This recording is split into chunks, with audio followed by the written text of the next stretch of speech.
시신경염으로 인해서 시신경이 제 역할을 못해서 색각장애, 또 시력장애, 시야장애가 발생할 때 어떤 음식을 먹어야 좋은가?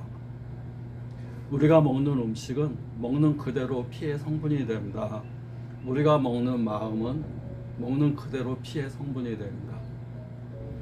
먹는 거, 내가 먹는 거 자체가 피다 생각하면 됩니다. 물이 적게 먹으면 피가 꼴쭉해질 거고, 물을 많이 먹으면 피가 물이 많이 섞인 피가 흐려질 겁니다. 물을 잘 안 먹는 분들이 있습니다. 그럼 면역 기능도 떨어지게 되고 피가 꼴쭉해집니다. 피의 70%가 물인데 물의 양이 적어지게 되면 피의 양에서 수분의 양이 적어진다 보면 됩니다. 그럼 피가 끈적거립니다. 피가 끈적거리면 60조의 세포, 몸 전체의 세포들의 혈액이 끈적거리는 피가 순환되게 됩니다. 또 위장에서 음식을 지나치게 먹거나 또 음식을 안 좋은 걸 먹게 되게 되면 음식물을 지나치게 먹게 되면 음식물 찌꺼기가 남습니다. 그걸 담이라고 그럽니다. 또 음식물을 안 좋은 걸 먹게 되면 안 좋은 건 뭐냐면 기름진 음식, 인스턴트 음식, 과자, 공장에서 만들어지는 음식, 그 음식이 내 피의 성분이 됩니다.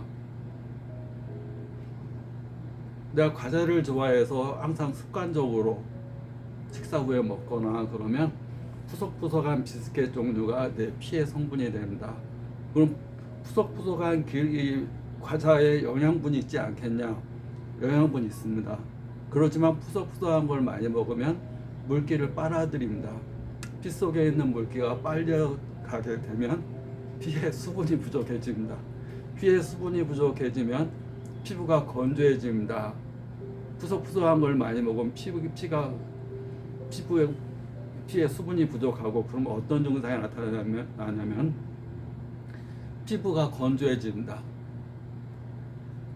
또 피부가 가려워집니다. 피부가 잘 틉니다. 피부가 촉촉한 게 없어지고 피부가 거칠해집니다. 결국 내가 먹은 음식이 피의 성분이 되고, 피가 맑아지기 위해서는 피의 수분이 70%는 돼야 됩니다.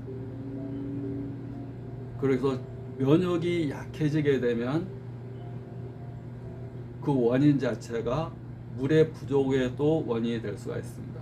그래서 우리가 음식을 먹을 때 물이 포함되는 음식, 즉 야채라든가 과일이라든가 물이 많이 포함된 음식을 먹는 게 좋습니다. 바짝 마른 거, 또 물기를 빨아들이는 과자 종류 음식, 초콜릿, 이렇게 또 카페인 종류 음식, 특히 시신경염으로 인해서 눈이 불편하고 시력장애나 시야장애가 올 경우에는 음식이 굉장히 중요합니다. 이걸 먹을 때 내 피구나, 이게 내 피가 되는 거구나, 그러면 음식을 선택할 때 훨씬 더 초이스, 선택을 잘 할 수 있습니다. 인생은 결국은 선택입니다. 모든 면에서 선택입니다. 그러기 위해서 우리는 배워야 되고 알아야 되고 지혜로워져야 됩니다. 지식이 쌓여서 지혜가 돼야 됩니다. 그래서 알기 위해서 이 유튜브를 보는 겁니다.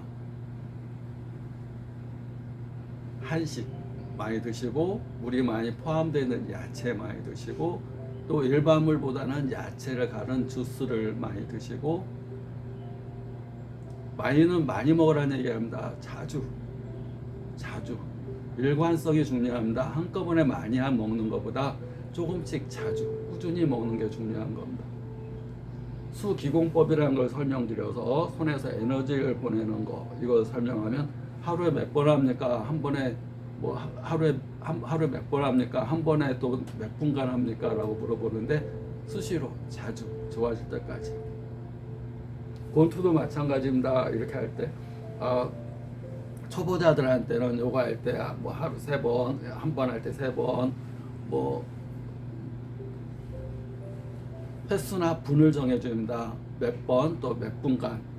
그런데 프로나 이렇게 오래 한 사람들한테는 죽을 때까지, 지칠 때까지, 힘이 다 빠질 때까지 한계에 도달할 때까지 그렇게 얘기합니다.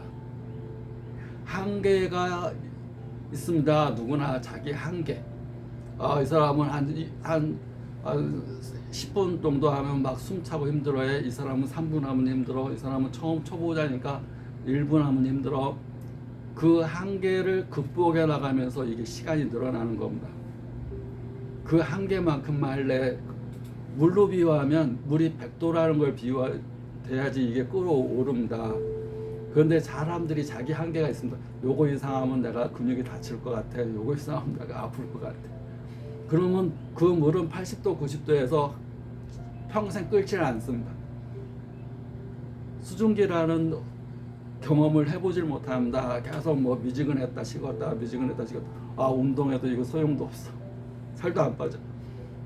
아니 100도가 돼야지 물이라는 것이 기화라는 새로운 경험을 할 수가 있는데 50도 60도까지 이렇게 했다가 다시 원상태로 가니까 이건 하나마나 50보 100보 관통하고 돌파하는 경험을 느껴봐야지 됩니다.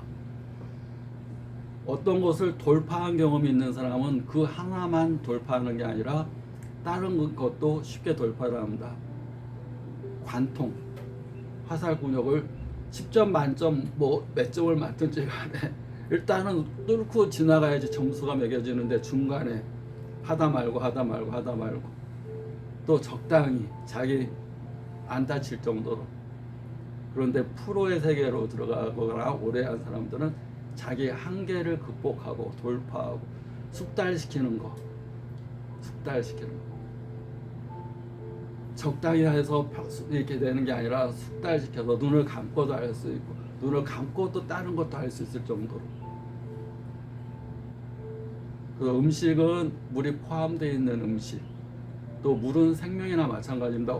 피의 70%가 물인데 결국은 피는 물이라는 얘기입니다. 물에 이제 포도당, 뭐 설탕도 좀 섞이고 염분, 약간 짠맛도 섞이고 뭐 적혈구, 약간 빨간 물감도 칠해지고 뭐 백혈구도 좀 섞이고